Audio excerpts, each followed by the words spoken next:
मुझे नहीं चाहिए ऐसा हिंदू राष्ट्र जहां पर महिलाओं को नग्न घुमाया जाए। मुझे नहीं चाहिए ऐसा हिंदू राष्ट्र जहां पर महिलाओं को नंगा सड़क पर घसीटा जाए। मुझे नहीं चाहिए ऐसा हिंदू राष्ट्र जहां पर बस में महिलाओं का निर्मम बलात्कार के बाद उन्हें सड़क पे पूर्ण नग्न अवस्था में इस तरह से फेंक दिया जाए। मुझे नहीं चाहिए और मैं समझती हूँ कि मेरी जैसी और भी बहन बेटियों को इस तरह का इतना बेइज्जत वाला हिंदू राष्ट्र नहीं चाहिए।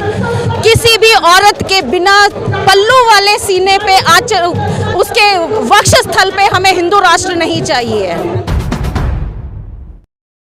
देखिए, ये सवाल तो दिल्ली की, भारतवर्ष की पूरी जनता पूछ रही है। कभी महिलाओं को निर्भया कांड होता है, कभी बर्बरतापूर्ण उनके साथ बलात्कार के बाद उनकी निर्दयी निर्मम हत्या हो जाती है, फिर गाड़ी में घसीट के एक महिला को मार दिया जाता है। फिर अब वो पिछली बात हम भूले नहीं थे कि फिर हमारी मणिपुर की 2 बहनों के साथ इतना अभद्र व्यवहार।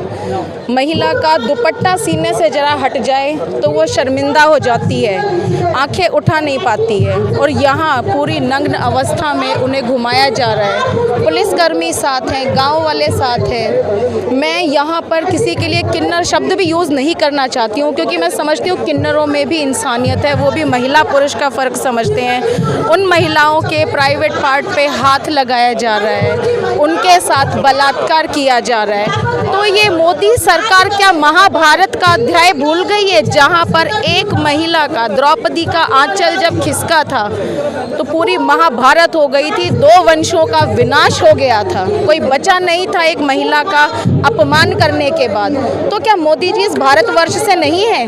क्या वो एक महिला की इज्जत नहीं समझते हैं कि एक महिला की इस तरह से बेइज्जती होने के बाद क्या हश्र होगा उनका? मोदी जी पर एक बात ये भी तो है, मोदी जी के तो खुद तो बहन बीवी बेटी है नहीं, तो वो कहाँ से इतनी संवेदनशील बात को समझ पाएंगे? वो कैसे समझ पाएंगे? मैं पूछती हूँ, अगर किसी बीजेपी के बड़े नेता की बहन बेटी के साथ ये हादसा हो जाए तब भी क्या मोदी सरकार ऐसे ही चुप रहेगी? तब भी वो आवाज़ नहीं उठाएगी? क्या लगता है, क्या आगे तस्वीरें आ रही हैं और भी लगातार वीडियो वायरल हुई है उसके बाद भी? इससे तो यही लगता है कि अब इस सरकार का अंत आ गया है और अंत जल्द से जल्द हो भी जाना चाहिए। मैं जितने भी हमारे मतदाता भाई बहन हैं, मैं सभी से ये अपील करती हूँ कि 2024 के आने वाले चुनावों में इनको इस बात का जवाब दिया जाए कि अगर हमारे घर की, हमारे देश की बहन बेटियों के साथ, उनकी इज्जत के साथ इस तरह का खिलवाड़ होगा तो हिंदुस्तान की जनता उन्हें बख्शेगी नहीं और बख्शना भी नहीं चाहिए, क्योंकि ये एक ऐसा अपराध है जिसकी माफ़ी ऊपर वाले के घर में भी नहीं है। हम हिंदुस्तान में रहते हैं। क्या इस तरह की वारदातों से भारत सरकार ये बताना चाहती है धर्मगुरु इसी तरह की वारदातें बाहर के देश को दिखाकर धर्मगुरु बनाना चाह रही है हिंदुस्तान को? हिंदू राष्ट्र की शुरुआत है ये, तस्वीर वायरल कर रहे हैं। मुझे नहीं चाहिए ऐसा हिंदू राष्ट्र जहां पर महिलाओं को नग्न घुमाया जाए। मुझे नहीं चाहिए ऐसा हिंदू राष्ट्र जहां पर महिलाओं को नंगा सड़क पर घसीटा जाए। मुझे नहीं चाहिए ऐसा हिंदू राष्ट्र जहां पर बस में महिलाओं का निर्मम बलात्कार के बाद उन्हें सड़क पे पूर्ण नग्न अवस्था में इस तरह से फेंक दिया जाए। मुझे नहीं चाहिए और मैं समझती हूँ कि मेरी जैसी और भी बहन बेटियों को इस तरह का इतना बेइज्जत वाला हिंदू राष्ट्र नहीं चाहिए। किसी भी औरत के बिना पल्लू वाले सीने पे आंचल उसके वक्षस्थल पे हमें हिंदू राष्ट्र नहीं चाहिए। संविधान पर खतरा हो रहा है। संविधान तो बाद में आएगा, यहाँ महिलाएं सुरक्षित नहीं हैं। संविधान का तो पालन आप छोड़ दो, संविधान की तो बात ही नहीं है। एक महिला की इज्जत से बड़ा क्या है? महिला की इज्जत से बड़ी तो कोई चीज़ नहीं है। जब वो महिलाओं की इज्जत नहीं कर रहे हैं तो वो संविधान को कहाँ से मानेंगे?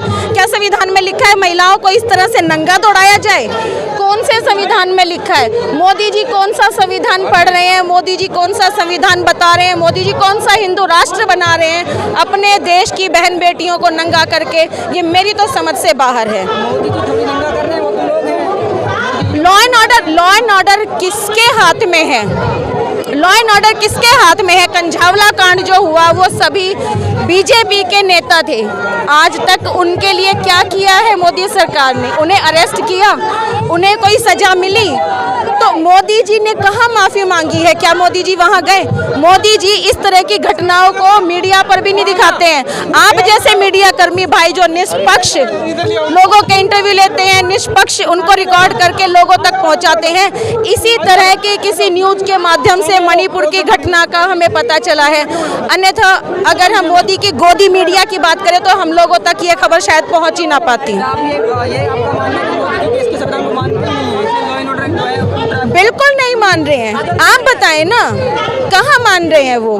महिलाओं को नंगा दौड़ा रहे हैं, किन्हीं को भी पकड़ के जो उनके खिलाफ बोलता है, गलत को गलत बोलता है, उसे वो देश विरोधी बता देते हैं, राष्ट्र विरोधी बना देते हैं। तो कहाँ संविधान और कहाँ महिलाओं की रक्षा? मैम, संविधान में महिलाओं को बराबर का अधिकार दिया गया, आखिर महिलाएं क्यों नहीं समझ पा रही हैं? मेरी बहन, आप भी एक महिला हैं, मैं भी एक महिला हूँ। मैंने अभी थोड़ी देर पहले कहा था, संविधान तो बाद में आ रहा है। जब हम और आप रात को चलने के लिए सुरक्षित नहीं है, रात तो छोड़िए, मणिपुर की हमारी बहनों के साथ तो दिन दहाड़े ये दुर्घटना घट गई है कि उन्हें दिन दहाड़े ही नंगा चलाया जा रहा है। फूलन देवी का शहादत दिवस है, उनके साथ भी ऐसे ही कुछ घटना घटी थी, उनकी तरफ बनना चाहिए महिला। मणिपुर भी फूलन देवी मांग रहा है और मैं फूलन देवी को बिल्कुल गलत नहीं मानती हूँ।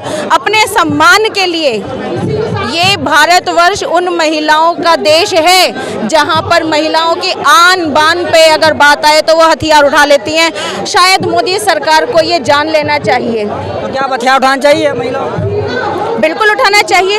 अगर उनके सम्मान की बात आती है तो उन्हें हथियार उठाना चाहिए। अगर मेरे सम्मान की बात आएगी तो मैं भी हथियार उठाने से चूकूंगी नहीं। काले इल्म के माहिर तंत्र मंत्र सम्राट गुरु राजा साईं जी शक्ति चमत्कार देखे 9 घंटे में काम की पूरी गारंटी। जब है समाधान तो क्यों हो परेशान, समस्या बताओ समाधान पाओ। 100% गारंटी के साथ हम कहते नहीं करके दिखाते हैं। वशीकरण मुटकरनी एक सच्चाई है, आजमा के देखें। अगर आपका बेटा बेटी भाई बहन पति पत्नी कहने में ना हो तो फोन अवश्य करें।